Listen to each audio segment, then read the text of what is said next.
Lord Jesus, kami berdoa agar melalui pelajaran kehidupan Ayub, kami bisa bertemu Tuhan dalam perjalanan ini. Karena apa yang Ayub lalui, Yesus kami pun lalui. Kami sebagai pengikut Kristus, kami akan dibawa juga ke tempat seperti Daud dibawa di lembah kekelaman. Dan bisa percaya Tuhan tuh beserta dia. Tuh Lord, buat kami semua melalui pengajaran hari ini, berjumpa dengan Tuhan secara pribadi. Pengalaman yang akan membuat transformasi dalam jiwa kami. Kami berjanji untuk semua yang kau kerjakan dalam kami selalu kredit kami kembalikan padamu. Hormat, pujian, kemuliaan hanya bagi Yesus Kristus dari Nazaret yang melakukan semuanya sampai kami ditransformasi, direstorasi, dipulihkan roh jiwa tubuh menjadi seperti Kristus. Thank you Lord for your grace. Dalam nama Yesus Kristus. Amin. Oke, so kita masih ada di dalam pertemuan Tuhan, the suffering of Job, penderitaan daripada Ayub. Saya beli dari pembelajaran hari Kamis yang lalu. Kita belajar apa yuk? Dimana kita belajar adalah Ayub itu maupun Daud maupun Yeremia, Nabi Yesaya, Nehemia, Ezra, orang-orang yang benar-benar sukses berjalan sama Tuhan. Mereka itu bisa bertemu Tuhan lewat penderitaan mereka. Hari ini saya mau perkenalkan kepada Anda yang namanya The Dark Night of the Soul. Atau bahasa Indonesianya masa gelap jiwa kita. Jiwa kita akan mengalami kegelapan, di mana penderitaan ini seperti yang Ayub alami, itu udah melampaui intelektual manusia. Udah gak bisa dipikir lagi. Either you surrender or you die. Nah, itu aja deh. Pilihannya di situ aja. Dan dalam segala hal, Allah itu tetap Immanuel. Allah gak bisa berubah. Dan Allah itu dari dulu, Ibrani 13 ayat 8, dari dulu, sekarang, selamanya, He is the same. Satu-satunya pribadi yang gak bisa berubah dan gak bisa diubah-ubah hanya Allah Abraham, Allah Ishak, Allah Yakub, Allahnya Yusuf, Allahnya Yehuda, Allahnya Yesus Kristus Tuhan kita. He changes not. Banyak kali dia tekankan berkali-kali, Allah itu bukan manusia, bisa berdusta, apa yang dia katakan pasti terjadi. So saya berdoa melalui pengajaran hari ini that you will encounter God. Ini akan merangsang, menstimulasi agar Anda semua itu bisa terus maju dan tidak lepaskan imanmu dalam Tuhan. Ingat ya, konklusi dari Kamis kemarin. Kita belajar bahwa Ayub itu sama sekali tidak melepaskan iman dia kepada Tuhan. Bahkan saya kutip dari Mazmur 57 ayat 8 bahasa Indonesianya, hatiku siap ya Tuhan, hatiku siap, aku tidak akan melepaskan Tuhan, aku akan menyanyi, aku akan bermazmur. Kalau bahasa Inggrisnya, my heart is steadfast, God, my heart is steadfast. Padahal kalau baca ayat 1-7, jempalitan emosinya si Daud itu. Karena dia diuber mau dibunuh sama Saul. Kabur dia. Orang berlari ketakutan tuh beda sama orang berlari pagi ya. Kalau orang lari ketakutan itu karena nyawanya udah dijong tombak itu gak main-main itu. Itu kalau 14 tahun Anda ngalami kayak gitu terus sampai usia 30 tahunnya si Daud loh ya. Sampai matinya Saul baru berhenti loh. Nah itu gak main-main itu. So kita belajar bahwa di tengah-tengah penderitaan, what you can do the most is Anda sebagai orang, sebagai manusia, ingat kita bukan Tuhan, kita manusia. Peluk emosi sedih, berduka, marah, kecewa, takut. Jangan disangkal. Terima. Itu yang bikin kita orang. Atau bahasa sopannya manusia. That's what make us different from God. Ya, Anda tetap ingat ya, Allah tetap Allah loh. Yang ditata tuh Allah bukan kita. So don't try to be God, you know. Tapi peluk, karena kita belajar dari mana sih kok peluk-peluk kedukaan, kesedihan yang paling berat, rasa takut, marah. Belajar dari siapa? Tentu dari manusia Yesus. Makanya saya suka suratnya Paulus ke Timotius loh. Dan aku percaya pada satu, manusia Kristus, the man Christ. Man-nya dipelajari before he became Christ. Ya, Christ itu Mesias yang diurapi Allah, yang bangkit dari mati. But the man itu human form. Makanya Filipi 2 ayat 2-10 hafalin 7 step down dari Allah. Turun tahta 7 kali loh. Menjadi manusia, hamba, dosa, kutuk sampai mati bagi dosa kita. Amin. Yesus aja turun tahta 7 langkah. Supaya kita naik tahta 7 langkah menjadi serupa dia. So he paved the way for us. Peluk kemanusiaan itu. Yang kedua, terima ya, jangan disangkal. Dan yang ketiga, terima, jangan disangkal. Don't live in denial. Kalau enggak Anda kabur. Pergi ke makanan, pornografi, hobi lah, ciptakan karya-karya baru. Padahal itu cuma melarikan diri dari kenyataan kamu tuh banyak sedih, banyak sakit hatinya loh. Jangan didinai. Memang kita manusia kok. Anjing aja bisa melolong. Masa kamu gak mau melolong? Lolong lah. So, and yang berikutnya, Allah gak takut. Tuhan gak takut kamu ngomel sama dia. Tuhan gak takut disalahin. Kau udah ikut Tuhan begini hidupnya. Mana engkau Tuhan? Gak takut dia. Karena dia pernah jadi manusia sempurna. Di Ibrani 2 ayat 13, ayat 13, 14 dan 17, 18. God has no problem turut merasakan apa yang kau alami. Orang dia pernah ngalami kok. Siapa yang bisa ngalahkan Getsemani dan salib? Siapa yang bisa ngalahin? Penderitaan kita belum sampai meneteskan darah. Ibrani 4 katakan itu. Sudahlah. Dan Anda belajar juga bahwa teman-temannya maupun istrinya Ayub dan Ayub. Semuanya itu melalui pengalaman yang panjang 42 pasal ini. Mereka mengalami yang namanya spiritual formation. Oh ya, ketiga temannya yang brengsek, yang menghakimi Farisi juga ngalami. Karena mereka di fase 42 diampuni oleh Ayub. Ayub punya karakter kayak Allah loh. Mengampuni sahabat-sahabat yang salah mulutnya. Karena perkataan tajam itu lebih sakit daripada digebuk pakai rotan gitu loh. Lebih enak digebuk pakai rotan daripada perkataan yang tajam. Nah, tujuan daripada saya mau bagikan mengenai Ayub ini, I want you to know God di tengah-tengah ini. Di mana you will know bahwa the Lord is a gracious God. Even though kalian melalui badai yang berat. Alami apa yang Yesus alami. Allah itu baik, penuh kasih karunia. Yesaya 30 ayat 18-19, benar-benar Tuhan tuh aku tuh kepingin ngasih ke kamu itu kasih karuniaku dan kebelas kasihanku. Tapi kamu gak mau, kamu cari kuda, cari kereta, kok cari ke negara-negara yang hebat. Kok aku ditinggal? Nah, so when you return to God, sebetulnya kalau Anda melakukan 5S, you are returning to God. Setiap hari orang yang melakukan 5S, you are turning to God. Untuk apa turning to God? Of course to receive grace. Of course grace itu banyak keperluannya. Untuk nolong orang yang ada yang diserumah dengan Anda, yang mengalami penderitaan, yang mengalami kayak nggak ada artinya hidup ini lagi. Karena COVID bikin saya dirumahin, gak bisa ngapa-ngapain, di rumah juga gak ada kelas sama anak. Kayak mami saya 92 tahun, Oke, urusannya dia kan, dunianya dia cuma di rumah itu aja. Disuruh jalan-jalan dia gak mau. Dia tahu kalau mau keluar untuk nolong orang, sama untuk beli apa yang dia perlukan untuk masaknya dia di supermarket. Di luar itu dia gak macam-macam. Atau ke salonnya dia. That's all. Tapi kalau kita kritik-kritik dia rasanya tuh aduh kayak kurang bagus, apa sih aku kok salah terus, udah mulai kayak gitu ngomongnya, Can you daripada mengatai, mengkritik, ngomongin di belakangnya, ajak ngomong, turut merasakan, untuk mengenal dan turut merasakan perasaannya dia. After all is your mom, is your parents.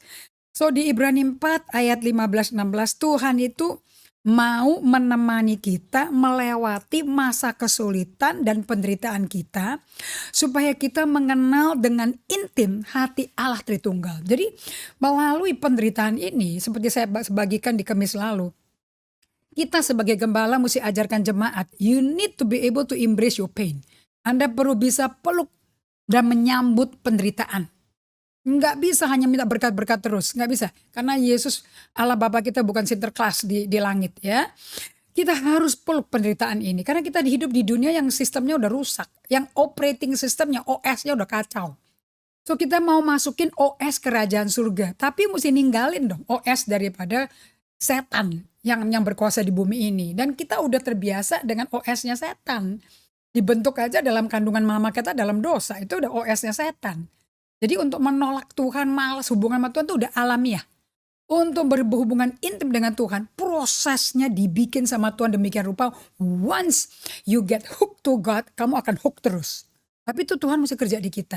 Nah, caranya Tuhan bisa kerja di kita kalau kita nyerah. Kapan kita nyerah? Waktu kita ngalami penderitaan. Dan ngalami penderitaan di mana kita udah gak sanggup. Otak udah gak bisa mikir apa aja juga. Uang juga gak bisa nolong. Kayak Ayub begini mau dikasih uang juga nolong apa? Dia butuh dokter. Butuh dokter, anaknya mati 10 mau gantiin anak 10 lagi gimana? Udah tua. Nah itu kan butuh Tuhan. So di Ibrani 4 ayat 15-16, Yesus our high priest is able to understand our weaknesses. When Jesus lived on earth, he was tempted in every way. He was tempted in the same way we are tempted but never sin. With Jesus as our high priest, we can feel free to come before God's throne where there is grace. Jadi Tuhan ngomong yang kita butuhkan di tengah-tengah penderitaan panjang dan tidak pasti berapa lama, itu grace. You need nothing else but grace. Bukan cash tapi grace. There we receive mercy and kindness to help us when we need it. Jadi di sini kan Tuhan berkata, selama kamu di bumi kamu butuh kok pertolongan. Pertolongan dari Tuhan bentuknya apa? Mercy and kindness yang akan menolong kita karena kita butuh. So kita akan kenal di Filipi 3 ayat 7-11 ya. Pak Paulus berkata, melalui penderitaan, Anda tahu ya surat Filipi itu ditulis oleh Paulus waktu dia jadi tahanan rumah loh. Karena iman loh. Dalam usia tua, sendirian, dikucilkan di tahanan. Wah berat saudara-saudara. Tapi dia bisa ngomong, at one time, all these things were important to me. Semua kehebatan, kelulusan Farisi, muridnya Gamaliel, keren semua. But because of Christ, I decided that they are worth nothing. Wah ini bahasanya sopan ini ya. Kalau bahasa King James-nya dia dung, kotoran burung. Kebanggaan Rasul Paulus bukan lagi dalam hal eksternal, tapi kebanggaannya Paulus adalah di hal internal. Kalau kita mati, yang dibawa itu yang internal. Yang eksternal kan ketinggalan semua, gak masuk ke peti mayat. Betul gak? So kebanggaan Rasul Paulus di tengah penderitaan sebagai tahanan penjara karena Injil Yesus Kristus adalah pengenalan akan Tuhan Yesus Kristus. Not only this thing, but now I think that all things are worth nothing compared with the greatness of knowing Christ Jesus, my Lord. Wow.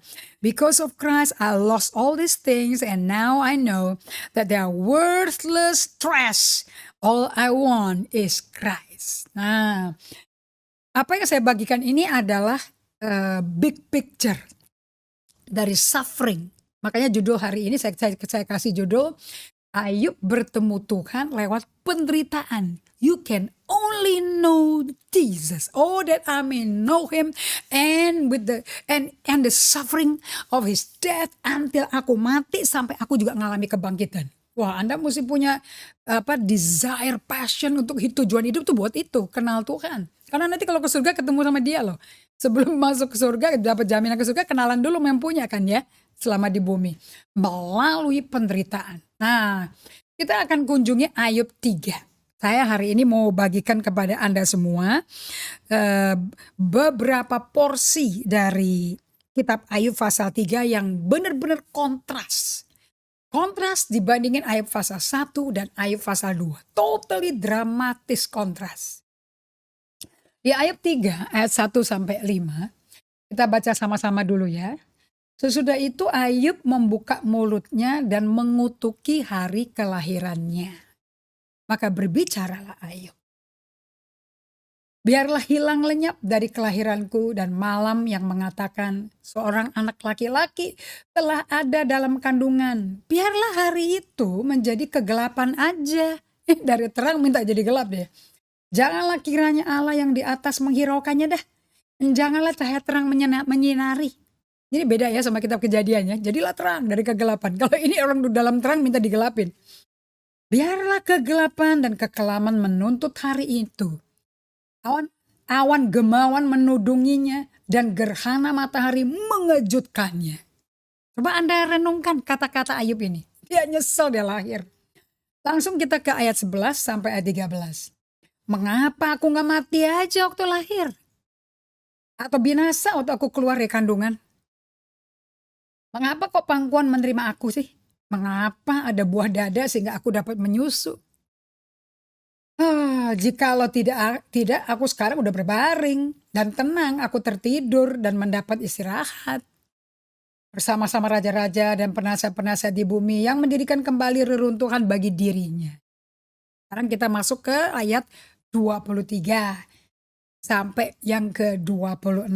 Anda kasih highlight aja porsi-porsi ini, yang ini main dari Ayub 3. Ayat 23, kepada orang laki-laki yang jalannya tersembunyi, yang dikepung Allah. Dia dikepung Allah loh. Karena ganti rotiku adalah keluh kesah. Sekarang makananku itu keluh kesah. Oke. Dan keluhanku tercurah seperti air. Udah deres bener deh. Yang keluar itu terus kayak air terjun, itu keluhan. Anda bisa bayangin ya, tinggal sama orang seperti ini 35 pasal, saya nggak tahu ya berapa tahun loh ya. Karena yang kutakutkan itulah yang menimpa aku. Dan yang kucemaskan itu yang mendatangi aku. Aku tidak mendapat ketenangan dan ketentraman, aku nggak dapat istirahat. Tetapi kegelisahanlah yang timbul terus menerus. Oke. Nah, kalau Anda renungkan ini baik-baik, perkataan ini beda nggak sama Ayub yang berkata di pasal 1 sampai pasal 2, bahkan Tuhan ngomong, selama ini Ayub nggak pernah berdosa dengan bibirnya loh. 7 hari teman-temannya datang, sahabatnya bertiga. 7 hari temannya hadir. Kaget, shock ngeliat kondisinya si Ayub. Sampai mereka ngeliat Ayub dari jauh. 7 hari 7 malam tidak ngomong. Mereka pakai abu juga, sobek-sobek baju juga, turut merasakan sakitnya Ayub. Itu betul banget loh. Itu teman yang support system kayak gitu tuh yang betul, yang sah. Jadi Ayub juga diem dong. Selama 7 hari 7 malam temannya diem, dia juga diem kan. Hari ke-8 meledak mulutnya Ayub. Keluarnya kayak gini nih. Tahu gini mati aja, nyesel gue dikeluarin dari rahim. Buat apa tuh di dada yang bisa kasih aku susu? Waras deh, keluar semua emosinya. Dia nggak bisa tahan diri lagi. Nah, saya mau bagikan kepada Anda, apa sih itu namanya dark night of the soul atau masa gelap bagi jiwanya Ayub. Oke. Saya mau bagikan pada Anda semua bahwa dalam perjalanan kita bersama Yesus, ingat ya lagu yang dipakai Tuhan untuk ngomong ke saya. Bersamamu Bapa, ku lewati semua. Begitu saya dengar kata ku lewati semua bersama Bapa, ingatan saya ke Mazmur 23. Walaupun aku sedang berjalan dalam lembah kematian, kalau bahasa Inggrisnya. Though I walk in the shadow of the valley of death, I will fear no evil. For thy rod and thy staff, they comfort me. Nah, itu Daud ketemu Tuhan loh, berarti di lembah kekelaman itu. Jadi dalam perjalanan kita ikut Tuhan, walaupun si Daud itu punya hati yang paling berkenan sama Allah.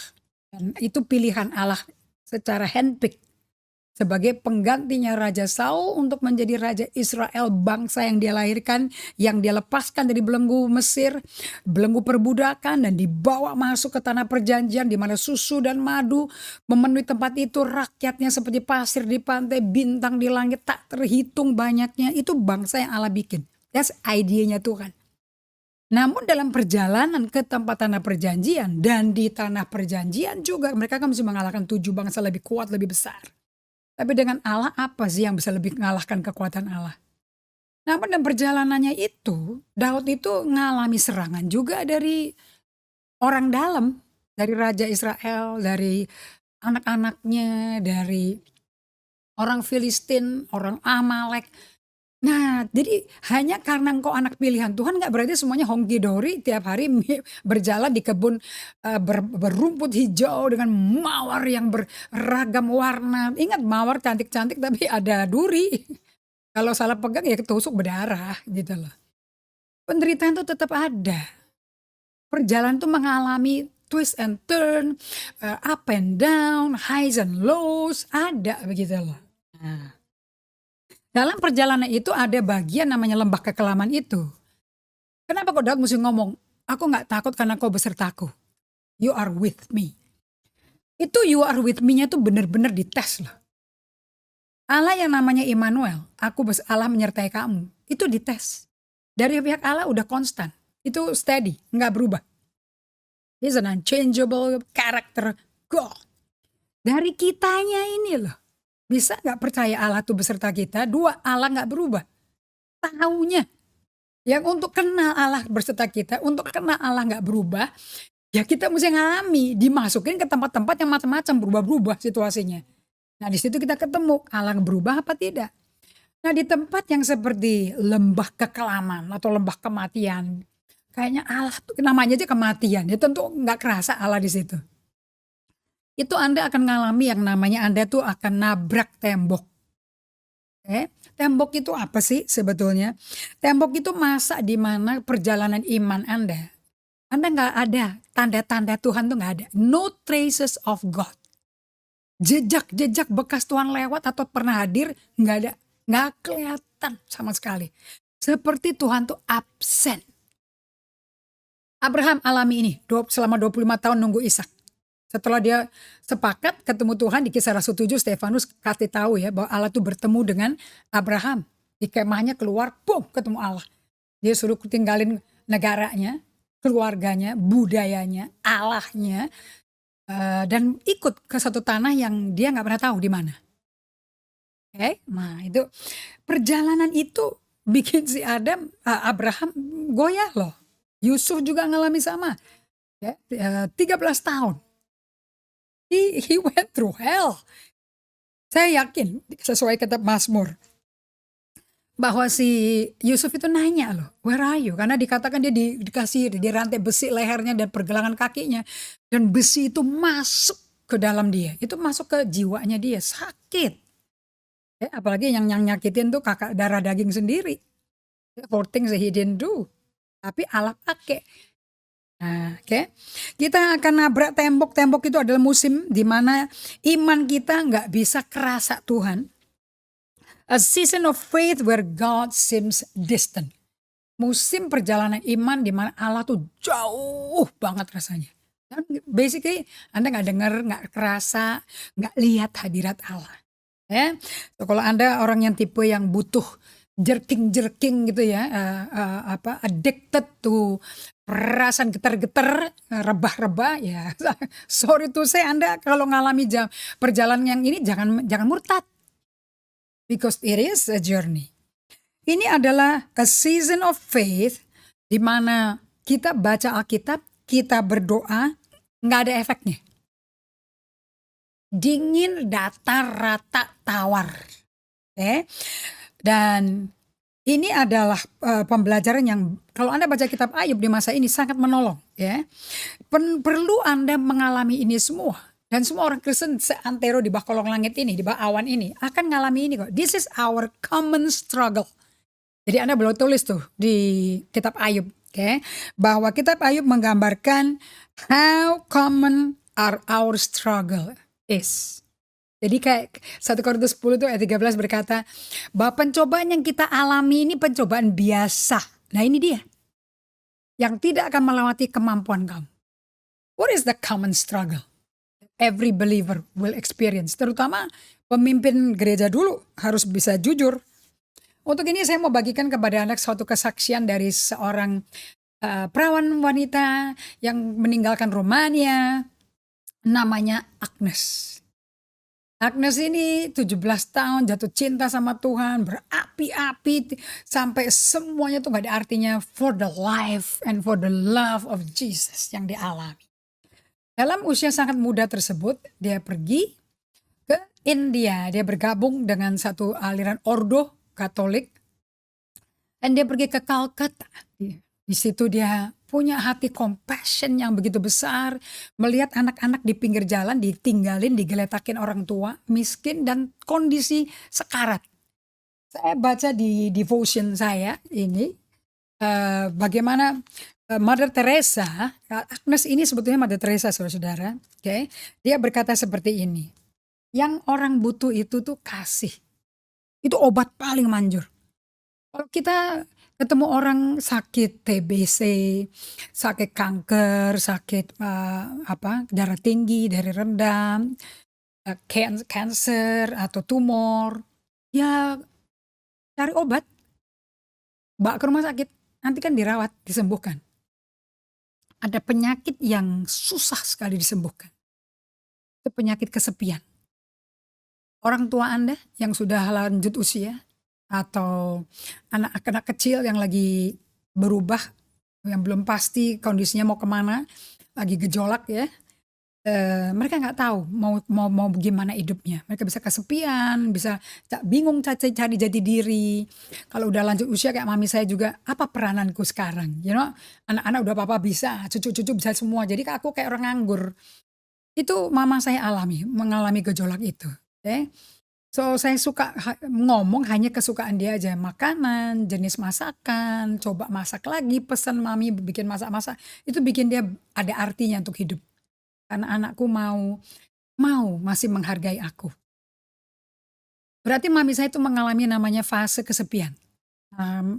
Mother Teresa berkata, paling sakit adalah tinggal di rumah serumah tapi kesepian dan tidak ada yang tahu. Itu obatnya nggak bisa pakai obat paracetamol, Bodrex, obat antibiotik nggak bisa. Itu butuh kasih. Kasih adalah memberi telinga untuk mendengar. Kasih itu sabar. Nah, si Agnes ini ngelihat anak-anak yang digeletakin di pinggir jalan tanpa orang tuh bisa ngedrop aja ditinggal. Kering, kurus, kerinting, mata melotot, udah nggak bisa apa-apa. Yang sakit paru-paru, yang sakit jantung bengkak, sakit mah, anything. Dia gendong satu persatu, dia bawa ke rumah sakit. Dia jamin dirinya dia. Untuk kalau butuh apa-apa untuk bayar rumah sakit, nanti dia cari uangnya. Tapi tolong dia dulu. Dia bilang uang itu bisa dicari. No problem. Tapi perhatian itu susah kalau nggak diberi. Agnes di dalam pindah dari Rumania pergi ke Calcutta. Dari berapi-api jatuh cinta mula-mula dengan Tuhan. Tiba-tiba kita baca di jurnal pribadi dia tulis seperti ini. Okay? Dalam jurnal pribadinya ada tulisan kayak gini. Di mana imanku? Dalam kedalaman batinku. Kok gak ada apa-apa ya? Gak ada apa-apa lagi loh. Tapi hanyalah kekosongan dan kegelapan. Rasanya hampa, kering batinnya dia. Allahku, betapa sakitnya penderitaan yang tidak ku ketahui ini. How painful is this unknown pain? Yang ngomong kayak gitu. Aku gak punya iman lagi. Aku utarakan kata-kata dari doa korporat ya, doa community itu, doa bersama. Terus aku berupaya dengan kekuatanku dan untuk menerjemahkan makna kata-kata dari doa itu. Dengan terbaik yang dapat kulakukan. Untuk mendapat maknanya apa sih? Apakah ada bahasanya begitu manis doanya. Tapi kok aku gak kerasa kemanisan itu. Tapi doaku ini untuk bisa satu lagi dengan doa itu, dengan kata-kata yang disampaikan tuh, aduh gak bisa lagi. Sampai aku udah gak bisa berdoa. Ini curhatnya si Agnes di buku jurnalnya dia, saudara-saudara. Dan ini bukan cuma 1-2 tahun, bukan seminggu 2 minggu terjadinya dia ngalami ini. Ini dekade, sampai 50 tahun di Kalkuta. Dia terus melayani anak-anak yang terlantar, menderita. Dia ngalami ini.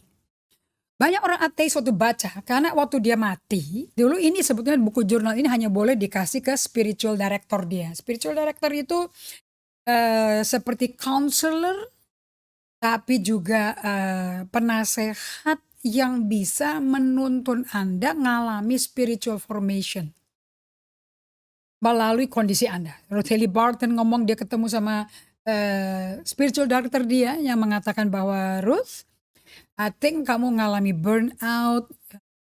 Kalau saya bisa ngomong, kamu tuh kayak gelas yang isinya air yang butek.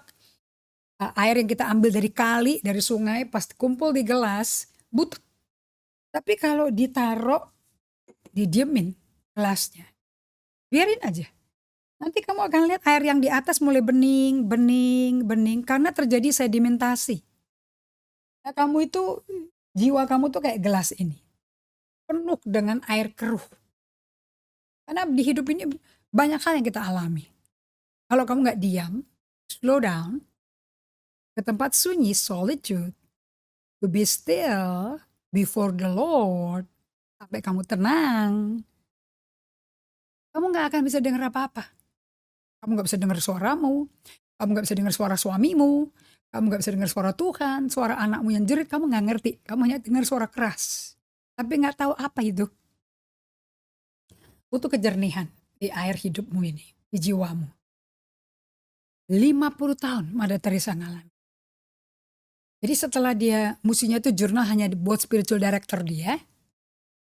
Waktu dia sudah meninggal, 2015 dia meninggalnya. Dia kebuka semua. Publik baca jurnalnya dia. Dan nama misionari Agnes ini adalah yang dikenal dengan Santa Teresia atau Mother Teresa. Orang ateis berkata, murtad dia.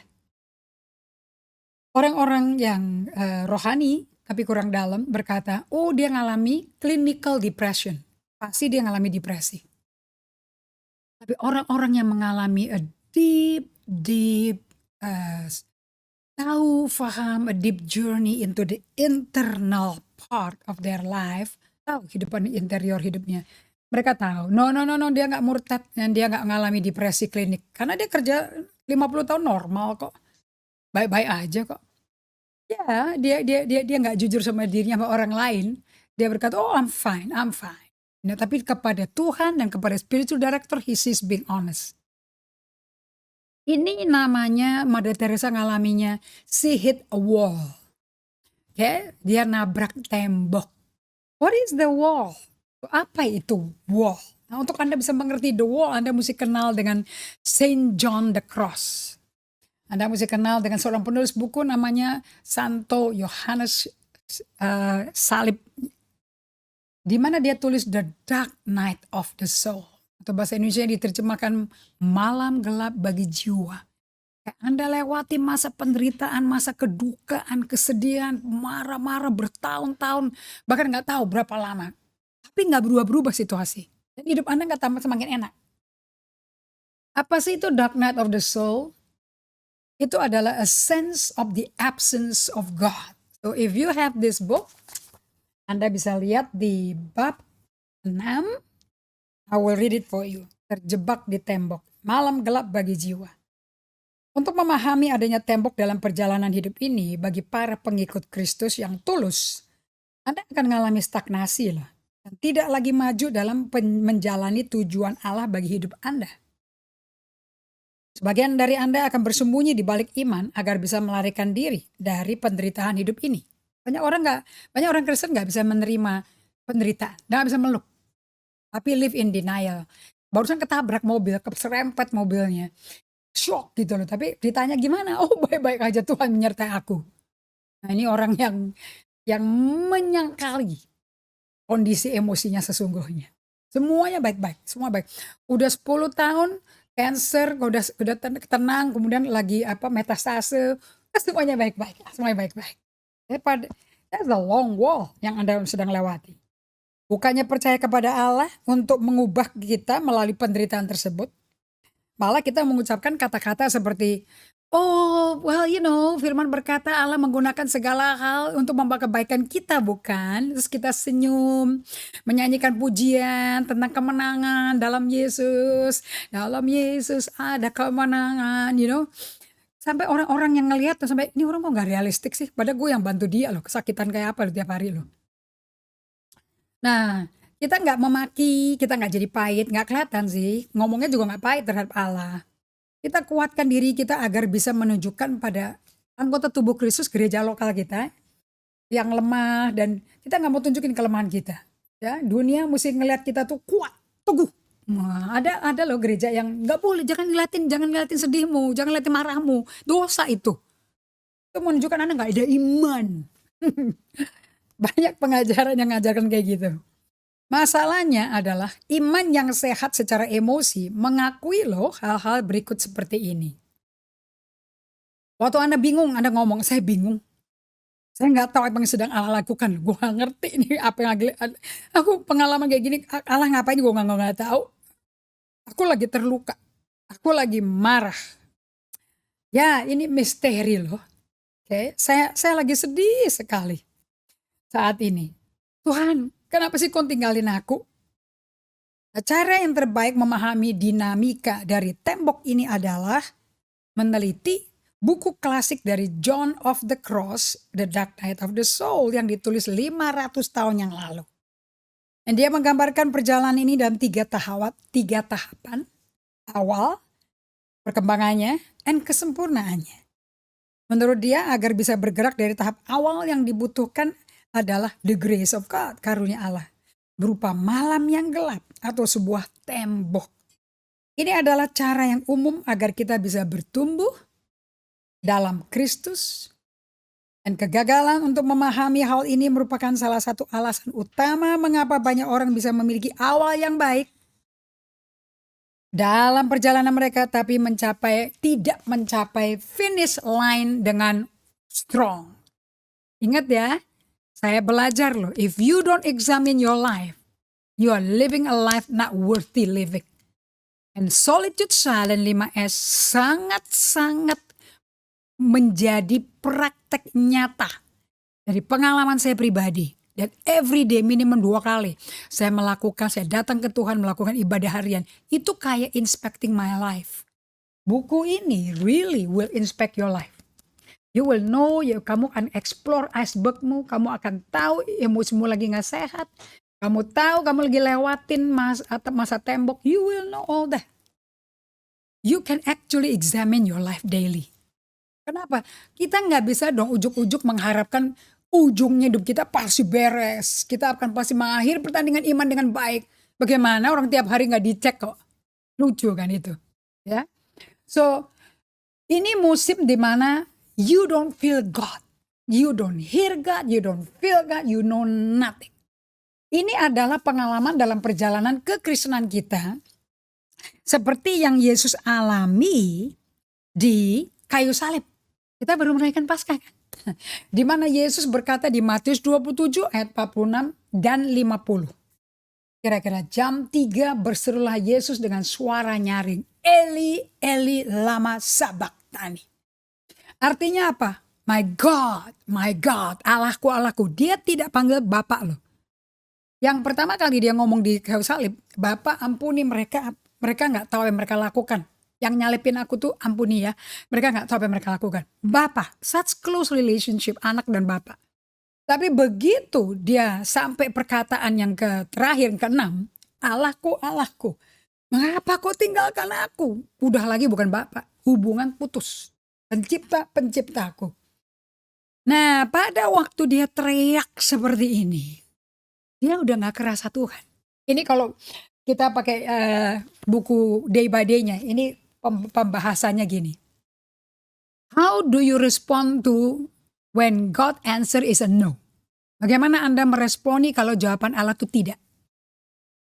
Di kayu salib ini waktu Yesus teriak, Eli, Eli lama sabachthani. Gak ada jawaban.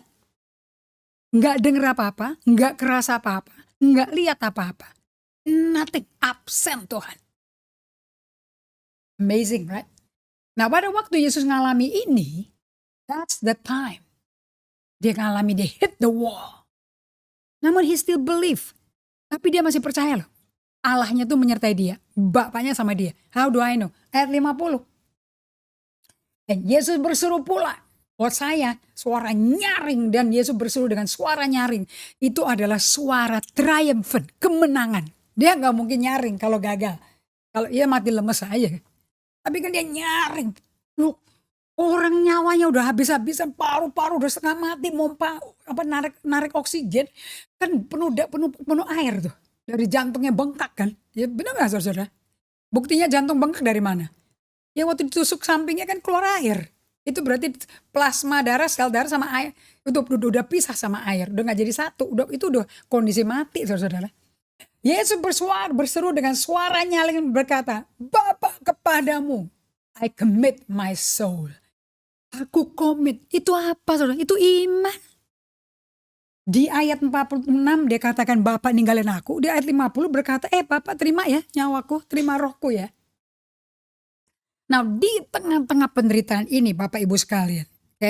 In the middle of those di tengah penderitaan ini kan Yesus paling sakit. Itu bukankah dia nangis gara-gara ngadepin kondisi yang ada di salib itu? Nah, bagaimana Anda meresponi penderitaan yang nggak ngerti dan mesti dilalui itu? Kalau Anda tidak meresponi nabrak tembok ini, di mana Allah nggak kerasa, dan ini perjalanan penderitaan panjang aja deh. Dan nggak tahu berapa lamanya. Uncertainty is the thing.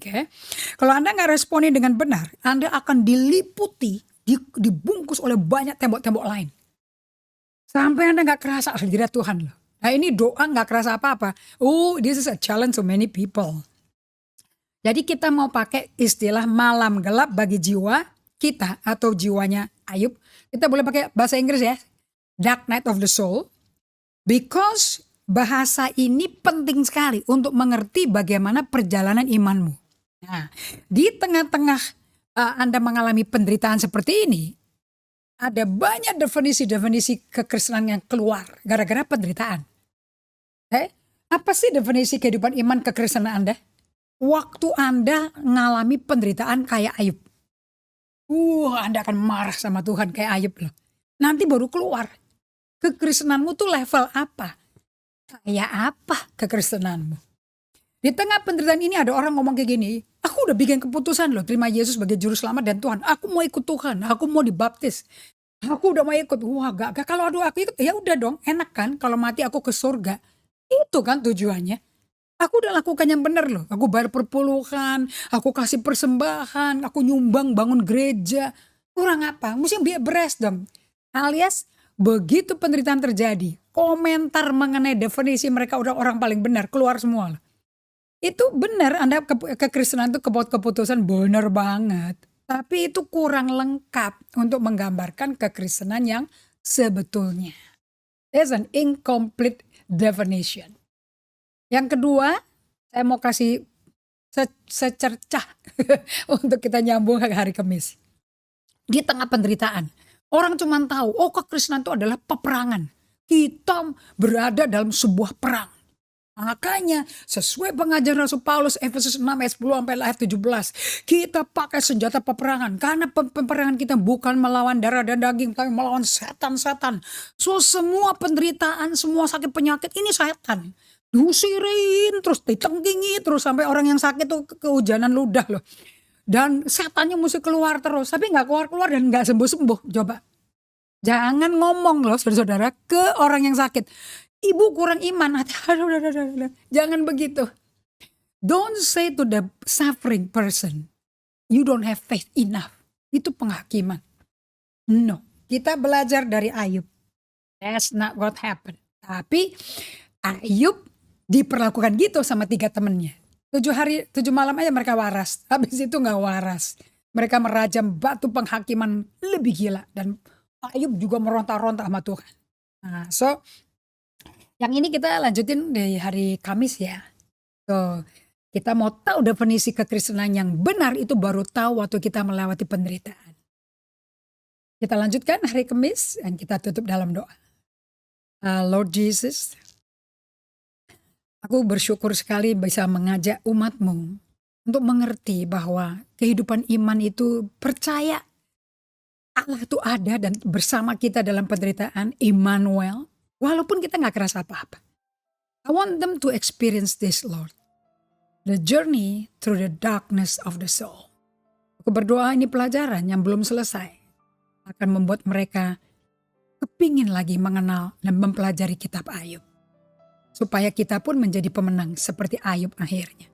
Di dalam nama Yesus kami berikan hormat, pujian hanya bagimu. Amin. Kita lanjutin hari Kamis. And jangan lupa klik untuk masuk ke kenalan sama kita semua dan tim kami di link yang sudah diberikan. Dan kita ketemu hari Kamis jam 5 sore. God bless you.